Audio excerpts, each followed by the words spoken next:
Date आज 16 नवंबर 2021। ये सब टॉपिक कवर करेंगे इस क्लास में। कम ही टॉपिक है आज। देखो 4-5 टॉपिक इंपॉर्टेंट टॉपिक है, उनके लिए स्पेशल लेक्चर में हम कंप्लीट करेंगे उन्हें। तो स्टार्ट करते हैं। First topic, citizens tele law mobile app. ये प्रीलिम्स और जीएस पेपर 2 के लिए इंपॉर्टेंट है। देखो 2017 में एक ई इंटरफेस प्लेटफॉर्म लॉन्च किया गया था डिपार्टमेंट ऑफ जस्टिस द्वारा। Ministry of law and justice के अंदर ये डिपार्टमेंट आता है। इसने लॉन्च किया था, किस लिए? ताकि प्री लिटिगेशन जो मैकेनिज्म है हमारी कंट्री में उसको मजबूत बनाया जा सके, स्ट्रेंथन किया जा सके। प्री लिटिगेशन का मतलब क्या है? देखो जब कोई मान लो डिस्प्यूट हो गया, झगड़ा हो गया, भाई साहब पुलिस पकड़ के लेके जाती है और कोर्ट में फाइल किया जाता है केस। कोर्ट में जाने से पहले आपका कोई भी डिस्प्यूट हो गया, या मान लो कोई भी मान लो प्रॉपर्टी से रिलेटेड कोई डिस्प्यूट है और आपको सलाह चाहिए, तो आपको चाहिए लॉयर कि आपका केस कैसे सॉल्व होगा, आपको वकील चाहिए। तो कोर्ट में जाने से पहले आपका मामला सुलझाया जाए और आपको बताया जाए कैसे आपका केस चलेगा, क्या क्या आपको करना चाहिए। ये सब जानकारी कौन देगा? लॉयर देगा। अब लॉयर उपलब्ध कराने के लिए 2017 में एक ई इंटरफेस प्लेटफॉर्म खोला गया, लॉन्च किया गया। ये अभी जो ई इंटरफेस प्लेटफॉर्म है ये 51,434 कॉमन सर्विस सेंटर में ऑपरेशनल है। कॉमन सर्विस सेंटर का मतलब है, देखो 50,000 ग्राम पंचायत है 633 डिस्ट्रिक्ट में, उनमें ये ग्राम पंचायत के अंदर ये कॉमन सर्विस सेंटर खोले गए हैं। कॉमन सर्विस सेंटर का मतलब मान लो एक कमरा बना दिया, उसमें कंप्यूटर रखे हुए हैं और आपको वीडियो कॉलिंग के जरिए, जैसे आप व्हाट्सएप पे करते हो, ऐसे वीडियो कॉन्फ्रेंसिंग के जरिए लॉयर से आपको कंसल्टेशन कराई जाएगी। लॉयर आपको एडवाइस देगा कि आपको क्या करना चाहिए और आपका जो भी ग्रीवेंस है, दुख है, उसके निवारण के लिए, रिड्रेसल के लिए क्या आपको करना चाहिए, ये सब जानकारी दी जाती है टेली वीडियो कॉन्फ्रेंसिंग के जरिए इन कॉमन सर्विस सेंटर में। इनमें देखो कोई भी खोल सकता है, गवर्नमेंट से परमिशन लेके कॉमन सर्विस सेंटर। इसमें जो भी सामान आपको, जैसे मान लो आपको कोई डॉक्यूमेंट्स बनवाना तो जाके बनवा सकते हो, या कोई और जानकारी लेनी है अपनी स्कीम के बारे में, योजना के बारे में गवर्नमेंट की, तो ये सब कुछ ले सकते हो। तो इसी को आगे और प्रमोट करने के लिए गवर्नमेंट एक tele law mobile app launch करने जा रही है, citizens tele law mobile app. अब आपके मोबाइल में जैसे व्हाट्सएप की ऐप है, ऐसे एक एप्लीकेशन होगी और एक क्लिक पे आपको लॉयर की सारी फैसिलिटी मिलेगी। यानी कि इसमें लॉयर से भी कनेक्टिविटी होगी, या पैरा लीगल वॉलंटियर्स हैं कोई, उनसे असिस्टेंस मिलेगी, सहायता, या विलेज लेवल के एंटरप्रेन्योर्स हैं, उद्योगपति हैं ग्रामीण लेवल के, उनसे आपको मिलेगी। कोई लिख और पढ़ भी नहीं सकता तब भी बेनिफिशियरी की सहायता की जाएगी। यानी कि एक क्लिक पे, आपके फिंगर टच पे लॉयर आपके लिए वकील उपलब्ध होगा मोबाइल ऐप के जरिए। नेक्स्ट है, देखो ये ना जो आर्टिकल 39 है, 39 है, उसमें क्या है? इक्वल लीगल जस्टिस प्रोवाइड करने का प्रोविजन है हमारे संविधान में। इक्वल लीगल जस्टिस एड का मतलब है कि सबको, मान लो किसी के पास पैसे उपलब्ध भी नहीं है, पुअर पीपल है, तो उसको लॉयर उपलब्ध कराया जाए, वकील उपलब्ध कराया जाए। तो ये उस आर्टिकल को ही डीपीएसपी में जो, उसके तहत ही ये सर्विस लॉन्च की गई है। तो ये याद रखना है। देखो डायरेक्टली तो आपसे पूछने वाले हैं नहीं कि टेली लॉ जो है ऐप, ये क्या है मोबाइल ऐप। कैसे पूछेंगे? आपसे मान लो क्वेश्चन पूछ ले लीगल जस्टिस एड के रिगार्डिंग, तो उसमें आप ये कोट कर सकते हो कि गवर्नमेंट ने मेजर्स क्या लिए हैं, तो इस मेजर्स में एक ये भी आप लिख सकते हो वहाँ पे। नेक्स्ट टॉपिक है कमो अलावा, ये प्रीलिम्स के लिए इंपॉर्टेंट है। 2006 में पेन स्टार्स नाम का एक टेलीस्कोप है हवाईन आइलैंड में। ये हवाई आइलैंड है कहाँ पे? ये यूएस का है, अमेरिका का एक आइलैंड है। ये आप वर्ल्ड मैप देख रहे हो, यहाँ पे ये अमेरिका है और ये यूएस का, ये हवाईन आइलैंड है। हवाई आइलैंड या हवाईन आइलैंड बोलते हैं इसे। यहाँ पे ये टेलीस्कोप लगा हुआ है एक, पेन स्टार नाम का टेलीस्कोप, हिंदी में दूरबीन बोलते हैं। टेलीस्कोप आपको पता ही है, इमेज वगैरह खींचता है या देखता है स्पेस में, बहुत दूरी तक देख सकता है। तो इसने क्वासी सैटेलाइट, क्वासी सैटेलाइट का मतलब सैटेलाइट, जैसे मून एक सैटेलाइट है अर्थ का, ऐसे एक सैटेलाइट देखा जो अर्थ की तरफ बढ़ रहा था, एक ऑब्जेक्ट, और सन के चारों ओर चक्कर लगा रहा था, लेकिन अर्थ के बहुत ही पास था, नियर था, अर्थ के क्लोज था बिल्कुल। लगभग क्लोज में भी ये देखो लाखों किलोमीटर दूर रहता है, लेकिन उसे स्पेस की भाषा में क्लोज बोलते हैं, पास बोलते हैं। तो साइंटिस्ट ने इसका नाम दे दिया कमोलेवा। तो ये कमोलेवा क्या है, बस इतना याद रखना है, एक क्वासी सैटेलाइट है, कुछ इस तरह का आप देख सकते हो। ये अर्थ है, ये क्वासी सैटेलाइट है, ये इस तरह का है। नेक्स्ट है automatic job authorization for spouses of H1B visa holders. देखो ये H1B वीजा यूएस, अमेरिका की गवर्नमेंट प्रोवाइड करती है, जारी करती है, इशू करती है इसको। कोई भी मान लो अमेरिका से बाहर कोई कंट्री का आदमी जाना चाहता है यूएस में, तो उसे H1B वीज़ा दिया जाता है। और बहुत टाइप के वीज़ा हैं यूएस के, H1B वीज़ा एक टाइप है। हमने ये देखो स्पेशल लेक्चर में भी पढ़े हुए हैं, पॉलिटी की प्लेलिस्ट में मिल जाएगा आपको कि types of visa in US. तो इसमें हम H1B वीज़ा अभी न्यूज़ में इसके बारे में पढ़ेंगे। और वीज़ा तो आप जानते हो क्या होता है। जैसे मान लो भाई साहब हमारा इंडिया है, आपको इंडिया में कहीं घूमना है तो वीज़ा की जरूरत नहीं पड़ती। वीज़ा एक डॉक्यूमेंट है, कुछ इस तरह का देख सकते हो, ये यूएस का वीज़ा है H1B वीज़ा। यहाँ पे भाई साहब नाम वगैरह फोटो लगा होगा, नाम लिखा होगा, कितने महीने के लिए आप यूएस में जा रहे हो रहने के लिए, परमिशन कितने महीने की है, 6 महीने की, 1 साल की, 2 साल की, सब लिखा रहेगा इसमें। इस तरह का होता है ये। बस जो आपको कार्ड दिखाई दे रहा है ना, जैसे आपका आधार कार्ड होता है, इस तरह का एक डॉक्यूमेंट है वीज़ा। तो अगर आप इंडिया से बाहर जाओगे तब आपको वीज़ा की ज़रूरत पड़ेगी। जैसे मान लो इंडिया में घूम रहे हो तो वीज़ा की ज़रूरत नहीं है, आपको पता ही होगा। इंडिया से पाकिस्तान जा रहे हो, चाइना जा रहे हो, यूएस जा रहे हो, कहीं भी जा रहे हो आप, तो वीज़ा चाहिए। तो वीज़ा कौन देगा? वहाँ की गवर्नमेंट। क्या आपको वहाँ जाना पड़ेगा? नहीं भाई साहब। जैसे मान लो यूएस में जाना है, अमेरिका में, तो अमेरिका के कंसुलेट यानी कि एम्बेसडर होंगे यहाँ पे, इंडिया में ऑफिस होंगे। जैसे दिल्ली में ऑफिस बने हुए हैं अमेरिका के, तो यहाँ आप अप्लाई करोगे जाके। आजकल तो ऑनलाइन अप्लाई हो जाता है, ऑनलाइन, लेकिन एक बार आपको वेरिफिकेशन के लिए जाना पड़ता है एम्बेसी। तो आपको वो परमिशन देते हैं कि आपको कितने महीने के लिए जाना, किस लिए जाना, घूमने के लिए जाना, जॉब करने के लिए जाना है, आपको कोई कंपनी बुला रही है, तो सब कुछ जानकारी उसमें लिखी होगी और आप बताओगे तब आपको परमिशन दी जाएगी, यानी कि वीज़ा दिया जाएगा कहीं भी जाने का, किसी देश में भी। तो ऐसे ही ये है भाई साहब यूएस का H1B वीज़ा। इसके लिए अब ऑटोमेटिक जॉब ऑथराइजेशन कर दिया स्पाउसेस के लिए। स्पाउसेस का मतलब है, जैसे मान लो वाइफ है, लड़की है, उसका हस्बैंड हो गया स्पाउस, और लड़का है उसकी वाइफ हो गई स्पाउसेस, मतलब पार्टनर, लाइफ पार्टनर को बोलते हैं स्पाउसेस, आपको पता ही होगा। तो जैसे मान लो कोई आदमी है, लड़का है, वो जॉब कर रहा है यूएस में, तो ऑटोमेटिकली उसकी वाइफ को भी ये H1B वीज़ा दे दिया जाएगा जॉब करने के लिए। अगर वो जॉब करना चाहती है और उसके क्वालिटी के हिसाब से, यानी कि क्वालिफिकेशन के हिसाब से जॉब है, तो जॉब के लिए उसे ऑफर आ रहे हैं कंपनी से, तो उसे ये वीज़ा दे दिया जाएगा ऑटोमेटिकली। ये अभी किया है, ये जीएस पेपर 2 और प्रीलिम्स के लिए इंपॉर्टेंट है। तो यूनाइटेड स्टेट्स ने H1B वीज़ा होल्डर जो हैं उनके स्पाउस को ये परमिशन दी है कि ऑटोमेटिकली परमिशन मिल जाएगी उन्हें भी यूएस में आने की और जॉब करने की, अगर कोई कंपनी उन्हें देती है जॉब। इसके साथ साथ देखो L1 जो स्पाउसीज हैं, यानी कि ये लेटेस्ट अमेंडमेंट किए हैं, जो जिनके पास L1 वीज़ा है, ये वीज़ा का टाइप है, जैसे H1 वीज़ा है ऐसी L1 वीज़ा एक अलग टाइप का है। उनमें क्या है, स्पाउसेस को अप्लाई भी नहीं करना पड़ेगा, ऑटोमेटिकली एक्सटेंशन हो जाएगा। जैसे मान लो ये भाई साहब लड़का है, बॉय है, और ये लड़की है, ये वहाँ पे जॉब करते हैं, और लड़के का वीज़ा है मान लो 3 साल का, और ये लड़की इसकी वाइफ है, तो ये भी वहाँ पे चली गई यूएस में, और मान लो ये जॉब कर रही है, तो इसका वीज़ा ख़त्म हो गया मान लो आज की डेट में, तो ऑटोमेटिकली ये एक्सटेंशन हो जाएगा। ये एक्सटेंशन दिया है, अप्लाई भी नहीं करना पड़ेगा। जैसे वीज़ा की डेट खत्म हो जाती है तो अप्लाई करना पड़ता है दोबारा से कि हमें वीज़ा अपना एक्सटेंड करवाना, आगे बढ़वाना, लेकिन ये आगे ऑटोमेटिक बढ़ जाएगा। L1 वीज़ा होगा तो, और H4 वीज़ा होल्डर होगा तो उन्हें अप्लाई करना पड़ेगा एक्सटेंशन के लिए जब एक्सपायर हो जाएगी उसकी डेट। सिग्निफिकेंस क्या होंगे इस मूव के, मतलब इंपॉर्टेंस क्या होगी, इसका महत्वपूर्णता क्या होगी। देखो सिग्निफिकेंस ये होंगे कि इंडियन वुमन जो हैं, जो H1B वीज़ा या L1 वीज़ा है, उनको फ़ायदा होगा, बेनिफिट होगा, यानी कि वो अब 180 डेज़ की एक्सटेंशन उन्हें ऑटोमेटिकली मिल जाएगी।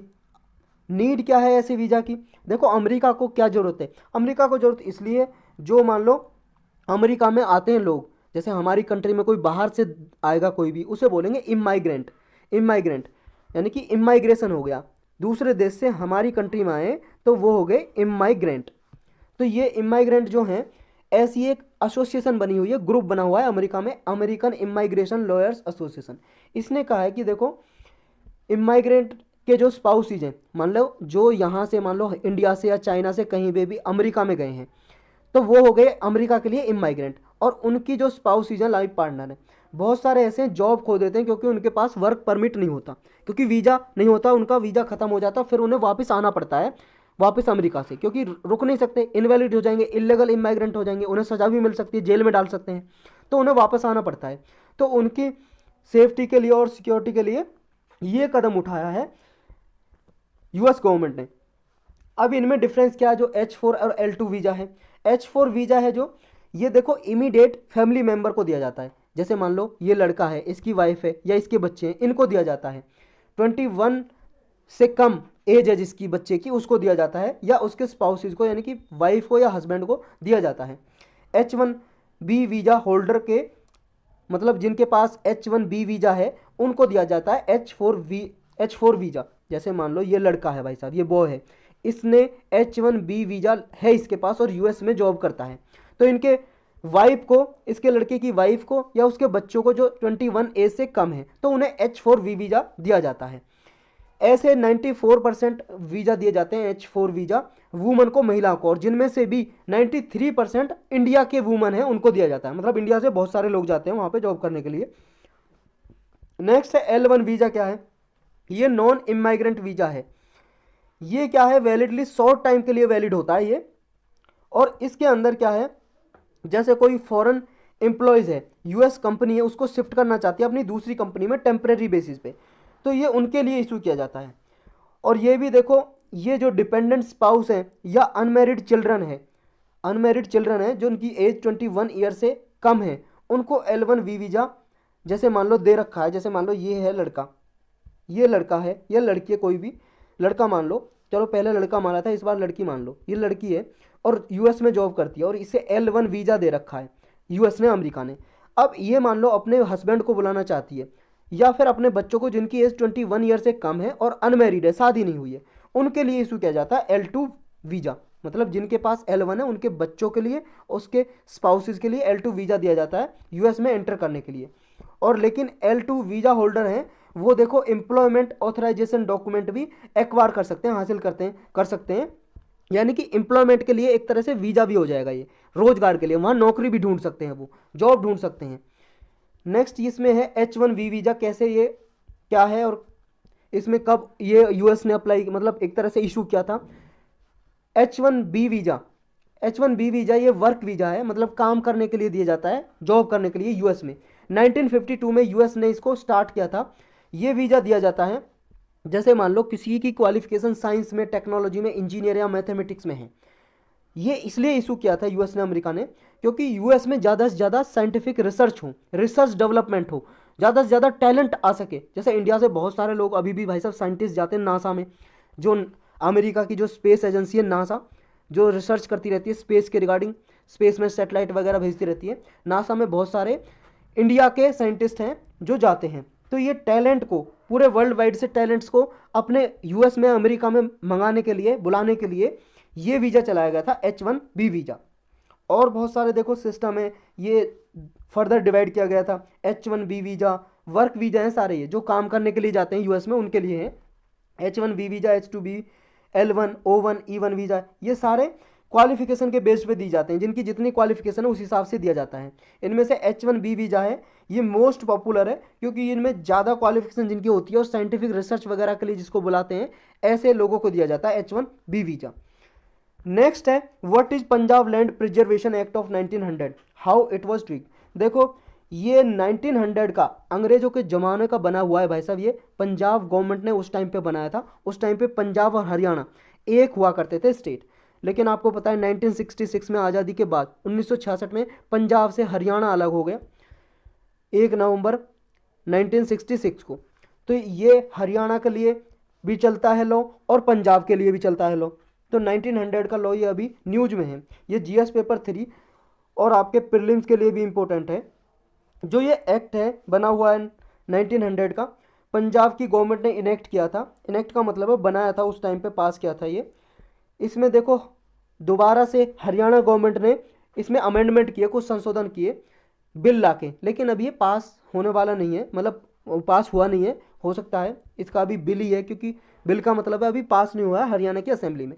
Punjab land preservation Haryana amendment bill 2019, state government ने कुछ चेंज प्रपोज किए, इसमें कुछ बदलाव लाने के लिए, संशोधन करने के लिए इसमें नए प्रोविजन डालने की बात कही इस 1900 वाले एक्ट में। तो ये इशू क्या है? अब इशू ये है, देखो जब ये ओरिजिनल जो एक्ट बना हुआ है, लॉ बना हुआ है, कानून 1900 का, 1900 का, ये जो सब सॉइल वाटर है उसको कंजर्वेशन करने की बात करता है और ऐसे एरिया जहाँ पे इरोजन होने के चांसेस हैं उनको बचाता है, रोकता है। यानी कि देखो जैसे मान लो नदी है, उसके आसपास का एरिया पंजाब हरियाणा में कोई भी ऐसा एरिया जहाँ पे इरोजन हो सकता है, इरोजन का मतलब अपरदन, हिंदी में बोलते हैं अपरदन, यानी कि सॉइल इरोजन होने वाला, मान लो कहीं पे हो सकता है अगर वहाँ पे कंट्रोल नहीं किया। मान लो यहाँ पे ये एरिया ऐसा है, यहाँ पे पानी का लेवल भाई साहब बहुत कम नीचे चला गया है, वाटर लेवल है जो जो वाटर टेबल होती है वो बहुत ज़्यादा नीचे चली गई है। जैसे खोद के ज़मीन खोद के पानी निकालते हैं सबमर्सिबल लगा के या कोई ट्यूबवेल लगा के कुछ भी लगा के, तो ये पानी जैसे निकालते हैं उसका लेवल बहुत ज़्यादा नीचे चला गया और यहाँ पे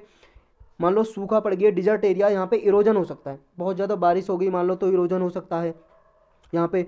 जैसे मान लो इरोजन भी कई प्रकार के होते हैं ना, सीट इरोजन हो गया या गुली इरोजन हो गया, ये बहुत सारे इरोजन हो सकते हैं। तो ये इरोजन होने से क्या है, यहाँ पे जैसे मान लो ये फील्ड है खेत का, ये मिट्टी यहाँ से उखड़ के दूसरी जगह चली जाती है, पानी से, हवा से, किसी से, यही है इरोजन। मृदा अपरदन बोलते हैं, या सॉइल इरोजन हो गया। तो इरोजन की वजह से भाई साहब भूमि की जो उपजाऊ भूमि है ना वो उखड़ के दूसरी जगह पे चली जाती है, बह जाती है।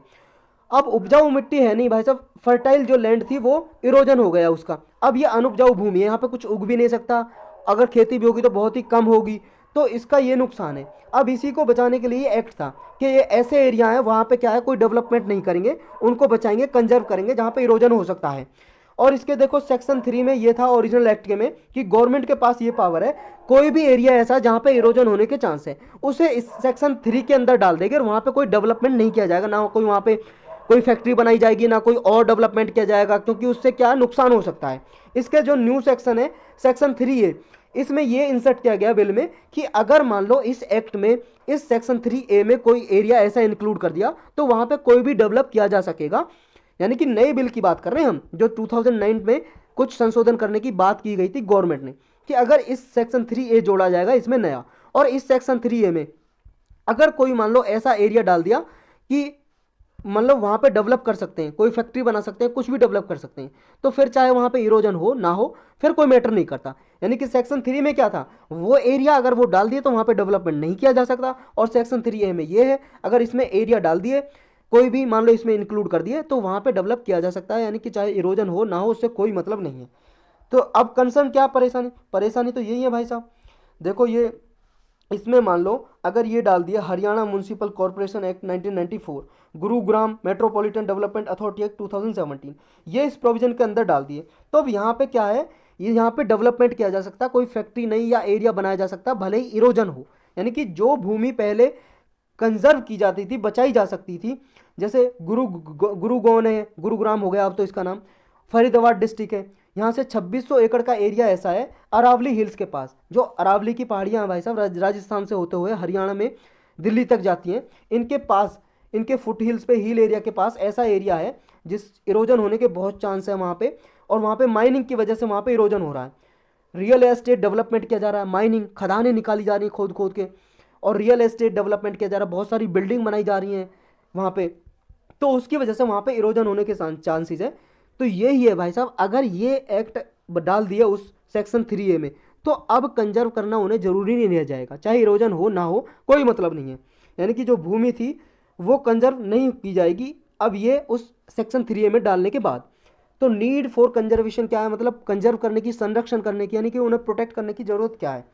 देखो जो मई 2019 की रिपोर्ट के अनुसार जो सेंट्रल ग्राउंड वाटर बोर्ड है एक, जो मिनिस्ट्री ऑफ जल शक्ति के अंदर काम करता है, इसकी रिपोर्ट के अनुसार 138 ब्लॉक ऐसे हैं, उनमें से 105 ब्लॉक जो डार्क जोन में, यानी कि अगर उनको प्रोटेक्ट नहीं किया गया उन एरिया को भाई साहब वो इरोजन हो जाएगा उनका, या उन पे वाटर टेबल उनकी बहुत नीचे चली जाएगी, सूखा पड़ जाएगी, वहाँ पे ना कुछ उगेगा ना कुछ होगा, वहाँ पे जो बायोडाइवर्सिटी है लॉस हो सकती है पूरी बायोडाइवर्सिटी।